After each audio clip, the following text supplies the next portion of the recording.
Thank you, Mr. Speaker. This year's appropriations process has been rocky, to say the least. That trend is poised to continue this evening and tomorrow as the House considers fiscal year 17 legislative appropriations bill.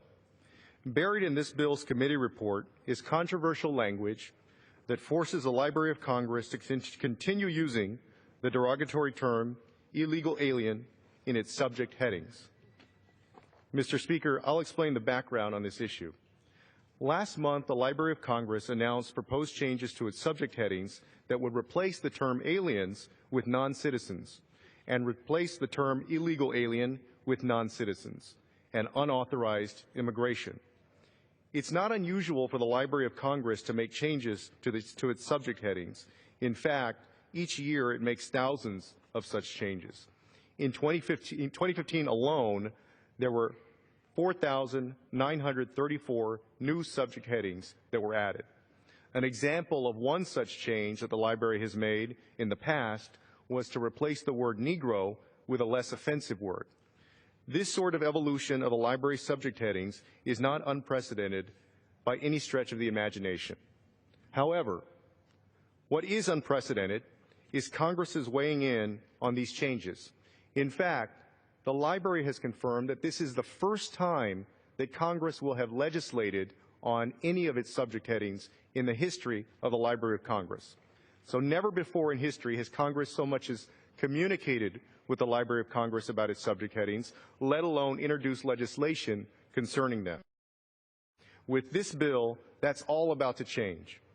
House Republicans are poised to make history by, for the first time ever, interfering in the Library of Congress's subject headings process to preserve a prejudicial term. Now, I'm not going to lump everybody on the other side of the aisle together on this issue. When this bill was marked up in the Appropriations Committee, Ranking Member Wasserman Schultz introduced an amendment that would remove the alien-related language from the legislation's committee report. And in fact, 4 Republicans in the committee joined Democrats to vote in favor of that measure, and the amendment only failed by 1 vote. So there is bipartisan consensus on this matter, and it deserves debate and a vote in the full House of Representatives so that all of us can take a vote where, for the first time, again, this is the first time in its history where the Congress is legislating on a subject heading of the Library of Congress, and it is to force the Library of Congress to continue using the word illegal alien rather than allowing them to do their job and, as they were considering doing, retiring that term. Yesterday, 3 amendments were presented to the Rules Committee that would allow this to occur. Astoundingly, the Rules Committee rejected all 3 of those amendments. In other words, they would have allowed us to debate this and take a vote on it, but the Rules Committee rejected all 3 of these amendments, preventing a vote on this issue on the House floor.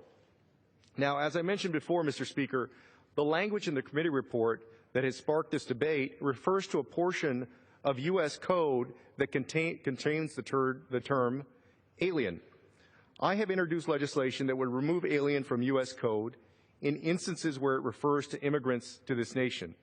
My bill, which is H.R. 3785, the Change Act, replaces the terms alien and illegal alien in federal law with the terms foreign national and undocumented foreign national. And let me be clear about why I'm doing that. First, these folks may not be American citizens, but they are human beings. They are not people from outer space. And when we think of the term alien, we don't think of human beings. We think of people that are from somewhere else. The word illegal alien has also been used oftentimes, although not by everyone, in a pejorative way, in a way that is meant to be pejorative and offensive. It stigmatizes immigrants in this nation and diminishes the quality of discussion around immigration issues in the United States. And when ugly, belittling names are used to describe groups of people, those terms can make discrimination seem okay. There is precedent for changing language in our laws as words' meaning evolve over time. So, for example, our federal code previously included the terms lunatic and mentally retarded. Those words have since been taken out.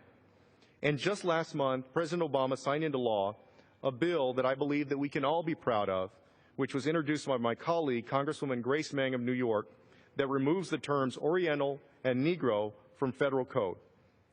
It is also time for alien to be added to the list of words we remove from federal code.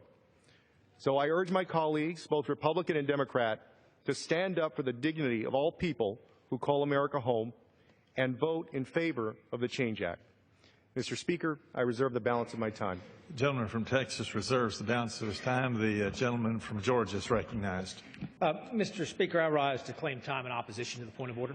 The gentleman is recognized for such time as he may consume. Mr. Speaker, I understand that my friend has great passion on this issue, and what I love about this chamber is that it allows people to come and express their passions. I serve on the Rules Committee. The Rules Committee has original jurisdiction under the unfunded mandate point of order, and it's designed to prevent Congress from imposing unfunded mandates, rules that we're not going to pay for on outside institutions, state governments, local governments, tribal governments. By definition, this is the Ledge Branch Appropriations Bill. It funds the Library of Congress. We are absolutely funding what this bill is asking to do, and to debate the merits of the underlying language is absolutely a legitimate debate. But to use this point of order, which is almost the textbook definition of what this point of order does not apply to, is a dilatory tactic, Mr. Speaker. And I would ask that we vote to dispense with that, oppose this point of order, and get on to the underlying legislation. I reserve the balance of my time. The gentleman from Georgia reserves the balance of his time. The gentleman from Texas is recognized. Mr. Speaker, can I inquire how much time I have remaining? The gentleman from Texas has 4.5 minutes remaining. Thank you, Mr. Speaker. Well, I would make 2 points. The first is that this is an unfunded mandate because the Library of Congress was already well on its way to changing this term. Now, Congress is instructing it that it cannot do that. There is no way that money is not spent in following the instruction of Congress. So I disagree with the gentleman. This is an unfunded mandate. And to the issue itself, there was no argument from the other side that these words are pejorative, that these words and this language, that this word is an anachronism. And by the way, Mr. Speaker, this word is used in federal code and applies to people that are here who are undocumented and also people who are here legally, who are residents. And so this is not only an issue of the undocumented. This is an issue of immigrants generally. And I know that over the years, ours has been a very devout nation, a nation of faith, and that includes many of the people in this body. I, for example, have had an opportunity to visit with the faith study group that meets once a week, that talk about the issues of their own personal faith and their own journeys and the work that they do for their constituents. And as I think about my own district, which is 64% Hispanic in San Antonio, it's a town whose creativity and entrepreneurism and spirit has been infused by the immigrant spirit. These are hardworking, often humble people who don't ask for much from their government, who work hard to provide for their families, who hardly ever will be heard to complain. Most of them, obviously, are documented. Some are not. But those who are not and those who are considered resident aliens, those people are human beings. And I believe that our faith would tell us that God considers those folks human beings, not illegals. I don't imagine that God thinks of those people as illegal. They are fundamentally human beings and they should be respected. They're not American citizens.